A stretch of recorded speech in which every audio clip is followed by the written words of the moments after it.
Good morning children. आज हम फिर जॉर्ज पंचम की नाक का अगला भाग पढ़ेंगे, जिसके लेखक कमलेश्वर जी हैं। पाठ के माध्यम से हम लोगों ने जाना कि नाक सदा से ही मान सम्मान एवं प्रतिष्ठा का प्रतीक रही है। प्रतिष्ठा के प्रतीक इसी नाक को इस व्यंग्य रचना का विषय बनाया गया है। साथ ही देश की सरकारी व्यवस्था, मंत्रियों, अधिकारियों एवं कर्मचारियों की गुलाम मानसिकता पर कठोर प्रहार किया गया। देश को स्वतंत्र हुए लंबे समय हो जाने पर भी अधिकारी व कर्मचारी उसी मानसिकता में जी रहे हैं। मूर्ति की नाक पहले से ही टूटी थी, किसी को इसकी चिंता नहीं थी, लेकिन रानी एलिजाबेथ के भारत आगमन के कारण अचानक ये महत्वपूर्ण हो उठी और सरकारी तंत्र और कर्मचारी बदहवास हो उसे लगाने के लिए हर प्रकार से जुट गए। चलिए आगे पाठ पढ़ते हैं। आखिर मूर्तिकार को फिर बुलाया गया। फिर से मूर्तिकार को बुलाया गया। उसने मसला हल कर लिया। वह बोला, पत्थर की किस्म का ठीक पता नहीं चला तो परेशान मत होइए। मैं हिंदुस्तान के हर पहाड़ पर जाऊंगा और ऐसा ही पत्थर खोज कर लाऊंगा। कमेटी के सदस्यों की जान में जान आई। सभापति ने चलते चलते गर्व से कहा, ऐसी क्या चीज है जो हिंदुस्तान में नहीं मिलती। हर चीज इस देश के गर्भ में छिपी है। जरूरत खोज करने की है। खोज करने के लिए मेहनत करनी होगी। इस मेहनत का फल हमें मिलेगा।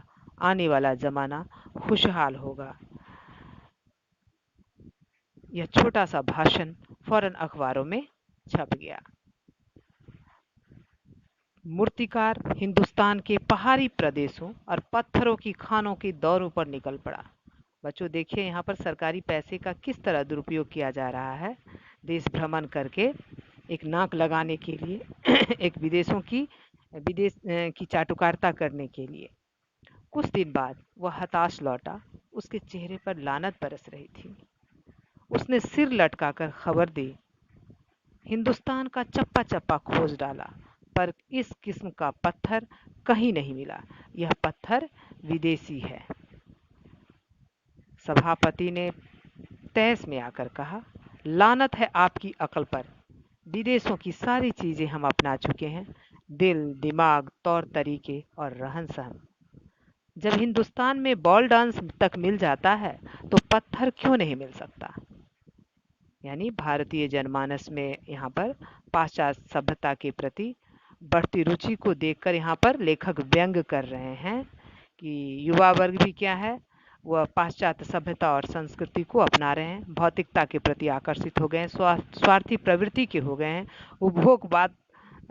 उपभोगवाद को आश्रय दे रहे हैं। हमारी जो भारतीय संस्कृति है, त्याग, परोपकार, सहिष्णुता आदि को ताक पर रख रहे हैं। मूर्तिकार चुप खड़ा था। सहसा उसकी आंखों में चमक आ गई। उसने कहा, एक बात मैं कहना चाहूंगा, लेकिन इस शर्त पर कि यह बात अखबार वालों तक ना पहुंचे। सभापति की आंखों में भी चमक आ गई। चपरासी को हुक्म हुआ और कमरे के सब दरवाजे बंद कर दिए गए। तब मूर्तिकार ने कहा, देश में अपने नेताओं की मूर्तियां भी हैं। अगर इजाजत हो और आप लोग ठीक समझे तो मेरा मतलब है, तो जिसकी नाक इस लाट पर ठीक बैठे उसे उतार लाया जाए। तो यहाँ हम देख रहे हैं मूर्तिकार के माध्यम से उसकी देशद्रोही भ्रष्ट आचरण की ओर संकेत किया जा रहा है। वह देशभक्त नेताओं की भी नाक लगाने से पीछे नहीं हट रहा है। चलिए, गृह कार्य बच्चों नोट करेंगी। सभापति का कौन सा छोटा सा भाषण अखबारों में छपा। दूसरा प्रश्न, सभापति के तैश का क्या कारण था और उसने मूर्तिकार से क्या कहा। आज के लिए इतना ही। धन्यवाद।